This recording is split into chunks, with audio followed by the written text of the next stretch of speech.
Oh yeah, super cool. Anyway, I gotta go, but it was great talking to you. Yeah, I love you too. Bye. Anytime I try to say I love you to anyone other than my mother, I stumble. I start to feel this pressure in my chest, like the words are pushing behind my ribs. They spread down into my stomach and start twisting into knots before reaching up my throat to try and squeeze the confession out. The lack of oxygen makes my vision blur and fingers go numb. Maybe it's because there's just so much love trying to get out at once, all the words cram against my teeth. Maybe if I just practice, it will get easier. I love you. I love you. I love you. It was in the 9th and final year of our friendship that I told Sophia Myers that I loved her. We were just walking in the park, and I started feeling if I didn't just spit it out, I would explode.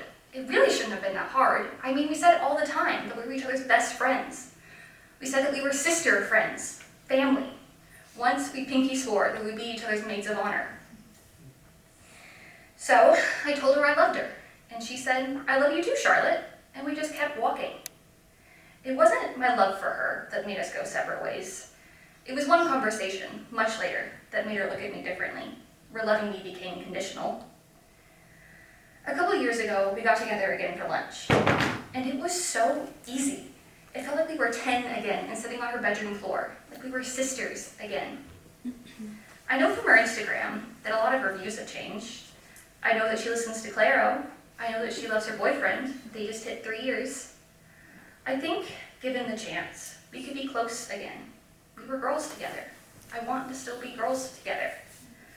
But losing her taught me to be afraid, and that fear followed me. That I loved someone and to decide I was too different, too wrong to keep. So when I found someone new, I held my breath and hoped they'd stay. Ezra Knoll moved to Franklin in 4th grade. We were fast friends and spent nearly every moment together. When COVID hit, our families became quarantine buddies.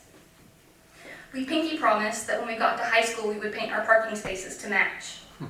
So when they told me they were moving again, I was so afraid that our friendship would break. But it didn't. It held strong and stretched across states, and we could reunite on summers and holidays. I completed my learner's permit on the road to Kentucky. But then their mom started saying the drive was too long and I couldn't leave because I had to take care of my grandparents. But it was still fine. We texted every day, would call for hours playing video games. We even had matching profile photos on Discord. But then we started bickering more, and the bickering turned into arguing, and the arguing turned into days of silence. But it was okay. We always apologized eventually and went back to normal. We could overcome anything. We needed each other. But one day, we both pushed too far, and the silence stretched into weeks, weeks into months, months into forever. In all those years, I can't remember if I ever said those little words. I think I did. I hope I did. I love you, Ez. How many times have I had to say those words too late? How many times have I said goodbye without realizing it would be the last? How many of you are out there not knowing I still love you? I promise I still love you, but I have to work up the courage to send messages on holidays to numbers that no longer exist. I have to fight the urge to call you out of the blue.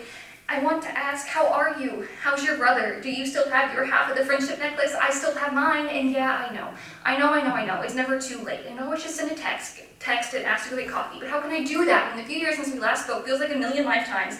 And what if we finally meet up and all the things I never said just start spilling out and I'm falling and flailing, and would you even be there to catch me? If we ran into each other in the grocery store, would you even recognize me? Would I even recognize you? I promise the next time I'll say it. Next time, after we've talked for hours and it starts to feel easy again. Sorry, my mom needs me, I gotta go. But let's talk more tomorrow, okay? I love you.